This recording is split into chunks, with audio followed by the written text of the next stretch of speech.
વિશ્વ હિન્દુ પરિષદ બજરંગ દળ ગૌરક્ષા સમિતિને ગતરોજ બાતમી મળી હતી કે કામરેજ 4 રસ્તા પાસેથી ગૌમાંસ ભરેલી ગાડી પસાર થવાની છે, જેના આધારે ગૌરક્ષક સમિતિના સભ્યો વહેલી સવારે આશરે 6 થી 7 વાગ્યાના ગાળામાં કામરેજ 4 રસ્તા પર વોચ ગોઠવીને ઉભા હતા.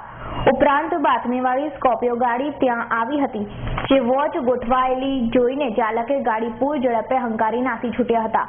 ત્યારબાદ ગૌરક્ષા સમિતિના સભ્યોએ તેનો પીછો કર્યો હતો, જે ગાડીનું લસકાણા તરફના રસ્તા પર ટાયર નીકળી ગયું હતું, તેથી ગૌમાંસ ભરેલી ગાડીમાં સવાર 2 નાસી છૂટ્યા હતા. ઉપરાંત વિશ્વ હિન્દુ પરિષદ બજરંગ દળ ગૌરક્ષા સમિતિ દ્વારા સરથાણા પોલીસને જાણ કરાતા પોલીસ પણ સ્થળે પહોંચી હતી અને ગૌમાંસ ભરેલી ગાડી કબજે લીધી હતી.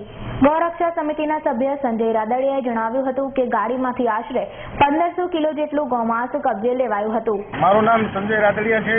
હું વિશ્વ હિન્દુ પરિષદ બજરંગ દળ ગૌરક્ષામાં સેવા બજાવું છું. આજે વહેલી સવારે અમારા ગૌરક્ષકો કામરેજ 4 રસ્તા ઉપર એક ગૌમાંસની ગાડી નીકળવાની હોવાથી વોચ પર ઉભેલા લગભગ સવારના 6 થી 7 વાગ્યા વચ્ચે એક સ્કોર્પિયો ગાડી ગૌમાંસ ભરેલી દેખાઈ. એનો પીછો કરતા એ ગાડી પૂર ઝડપે ભાગતા લસકાણા પાસે સ્કોર્પિયોનું પાછળનું ટાયર નીકળી ગયેલું અને 2 વ્યક્તિ એમાંથી નાસી છૂટેલા છે અને લગભગ 1500 કિલો આસપાસ ગૌમાંસ સરથાણા પોલીસે કબજે કરેલું.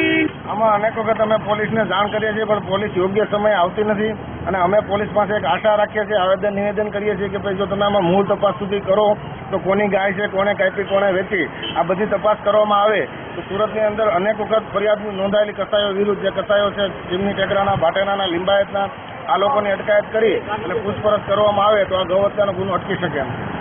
અચ્છા, જે તમે ગૌહત્યાની ફરિયાદ નોંધાવો છો, જે કંઈ કેસ કરો છો, તેમાં આજ દિન સુધી કેટલા ખાટકીઓને સજા થઈ છે? એવું ગુજરાતની અંદર લગભગ 7 વર્ષની કેદ અને 50,000 રૂપિયાનો દંડ છે, પણ આજ સુધીમાં કોઈ પણ કસાઈને કાયદા પ્રમાણે સજા થયેલી નથી.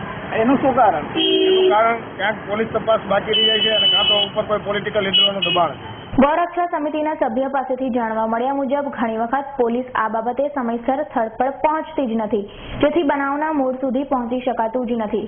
તેમજ આ ગાય કોની છે, કોણે આ કતલ કર્યું છે, એ દરેક સવાલના જવાબ મળી શકે એમ છે, જેથી પોલીસને સમયસર સ્થળ પર પહોંચવા માટે નિવેદન કર્યું હતું. Bureau report, Surat.